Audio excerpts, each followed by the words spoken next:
Well, hi there. It's me, Marty, again, and this is another video of woodworking and more with Marty.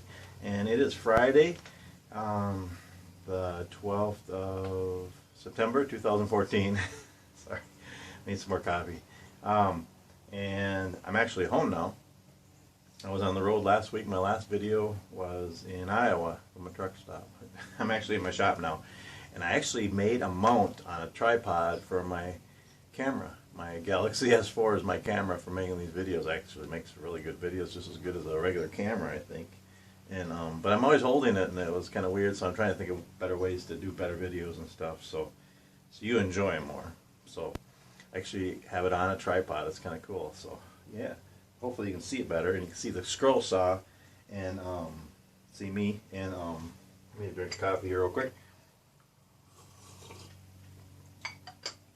Oh, coffee tastes better on a cool morning. It's like 47 degrees. It's just gorgeous, and the sun's out today. It's been kind of gray the last few days. Sun's actually out, so I need to get out. And I just cut the grass, and I want to get out and enjoy the sunshine a little bit too. But I wanted to make this video and upload it today, and so yeah, I wanted to show how to make a puzzle. It's really kind of neat what you can do on a scroll saw. It's just amazing. Anything that you can draw on wood, you can cut on a scroll saw. You just have to follow a line. And the way the scroll saw works is it's just a thin blade, and it goes up and down. And so you move the wood. You don't move the saw. You move the wood. And it's really kind of neat. I'm going to put a new blade in here. The way it works is you unhook it there, and you unhook it on the bottom. That's an old blade, so I'm going to throw that. Put a new blade in here. I use mostly Olson blades.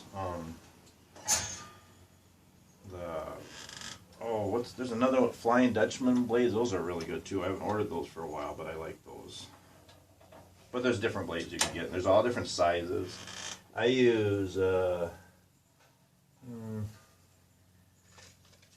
This is one of my main ones that I use, and it's like, what is it? 9 teeth per inch of the cutting blades. There's different sizes in that. Anyway, so you put the new blade in there, and you tighten this, and then you go like that, and that tightens the tension. Kind of like tuning on a guitar or something, but then you know it's tight. Anyway, I'll show you something here. You know, I don't use a lot of pine. I just don't like pine that much. It's soft, and it just doesn't stain really well. It paints good, but I don't use a lot of pine. I kind of, for puzzles and anything I'm going to paint, I usually use poplar. Poplar is kind of like pine, but it's a little cleaner, and it's harder, cuts really nice, paints really nice. It's just a little stronger. It's still pretty cheap, but it's a little better than pine. So I use poplar for any puzzles I'm going to make, or things for kids, or things I'm going to paint and stuff. But I want to show you something here. I'm going to make a little cut here.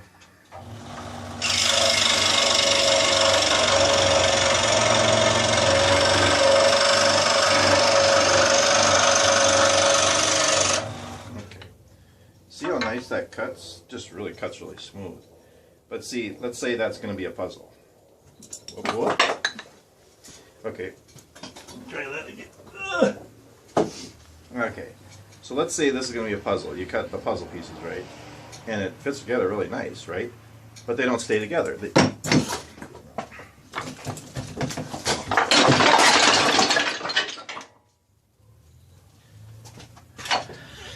Everything's okay. I wasn't planning on that, but see, I have this pile. I have a lot of piles in my shop.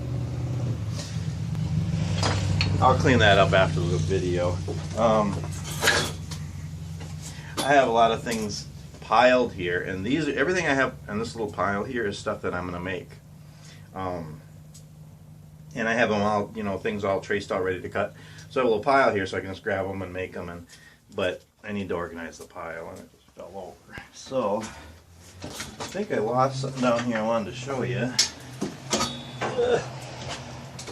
That, and then I lost something else. Let me see.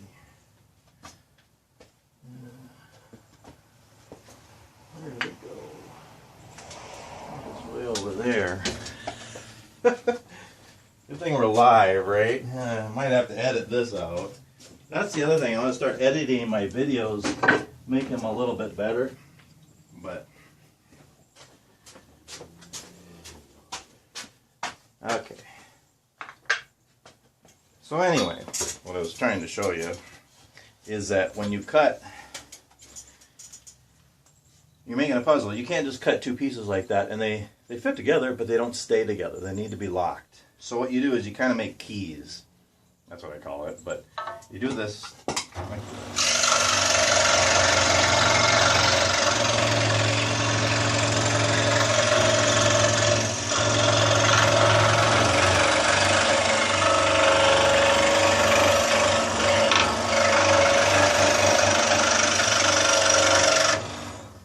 Okay. See? That fits together, but it's like a key.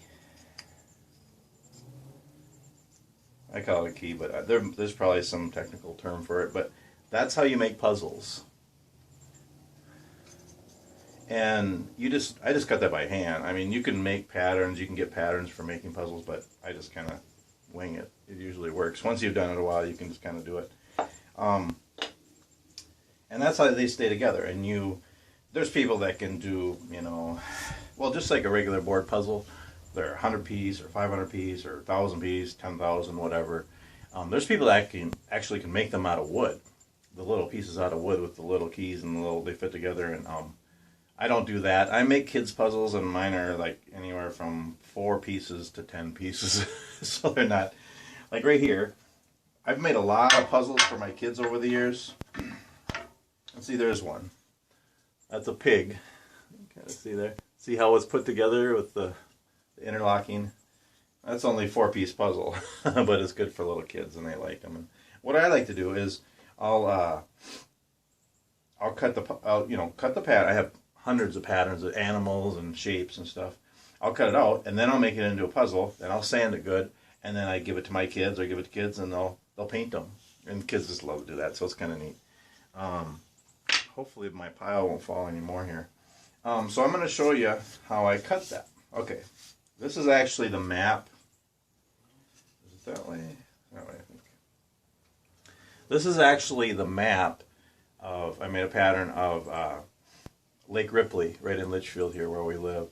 And so I'm going to make this into a puzzle. And I'm just going to do, I'll make it a 4-piece puzzle. I didn't draw any lines on here. You could, or you can make a pattern, but I just kind of wing it. You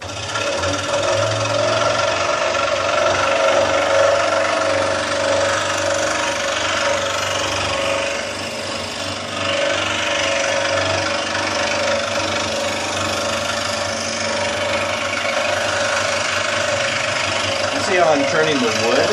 The blade doesn't turn, so you got to turn the wood follow the line or to cut what you want to cut.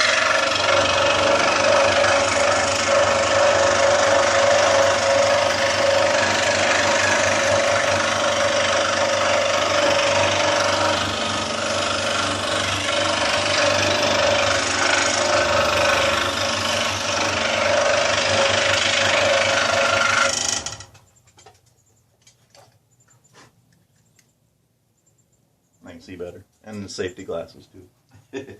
Okay, so 1, 2, 3.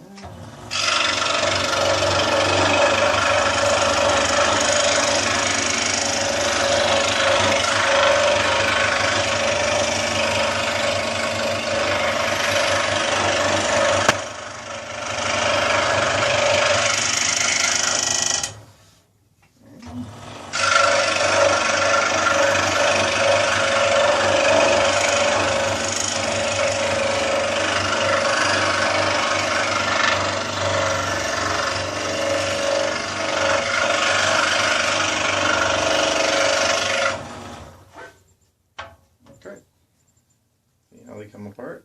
That's a 1, 2, 3, 4, 5-piece puzzle. It's a big one, yeah. That's so.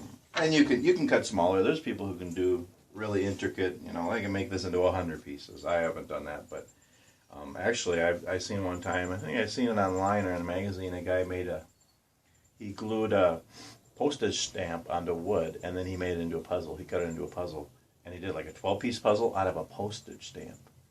And then he did a 24, and then a 36. I think he went all the way up to a 64-piece puzzle out of a postage stamp. That's pretty amazing. I'm not that good. I got a 5-piece here. But it's like Ripley. So then I sand it, and then the kids can paint it, or I paint them. And so puzzles are kind of fun to make on the scroll saw. It's one of the neatest things you could do on a scroll saw, really. And you just kind of wing it as far as, you know, you can draw lines on there ahead of time if you want. You can get patterns. But yeah, that's kind of neat. 1 second here.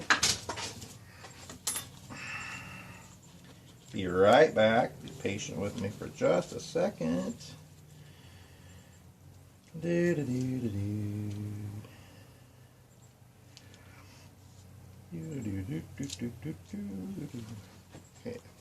Alright.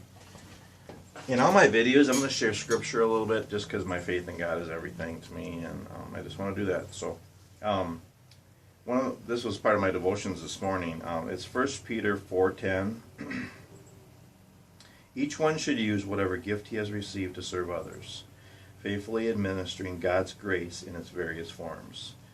That's one of my favorite verses, just because it's, you know, we all have gifts and talents and things that we're good at, and you know, God gave us those gifts and talents, and he wants us to use him to glorify him.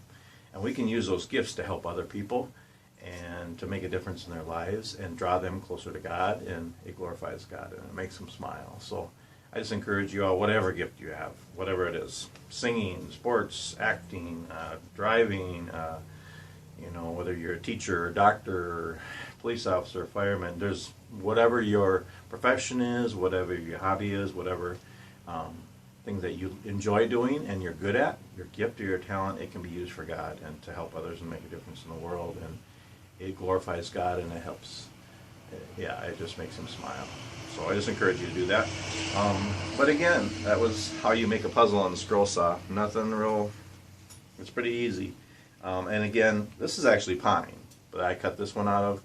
But poplar is, I think, a better wood. It's just a little cleaner. It's a little harder. It sands nice. It paints nice. It's still pretty cheap. But I use poplar for a lot of the different things that I make. So yeah, that's how you make a puzzle and how you knock over a pile. I'll have to clean this up. And then I think I'm going to take my coffee and go for a walk. It's really nice out and the sun's shining. And so yeah, get yourself a scroll. Again, scroll saws are pretty cheap. And this one was around $500. But you can get one for around $200. That's pretty good too. I mean, you can go all the way up to $1,500, but they're not real expensive. It's a neat little hobby. You know, you can get one for a couple hundred, and even garage sale thrift stores even cheaper. And just get little pieces of wood, have a little pile next to you like this, where you can just grab a piece and make little things, and try not to knock the pile over. And you can make some really neat gifts, and really, yeah, it's kind of fun. So. Encourage you to use whatever hobby you have, whatever profession you have, whatever you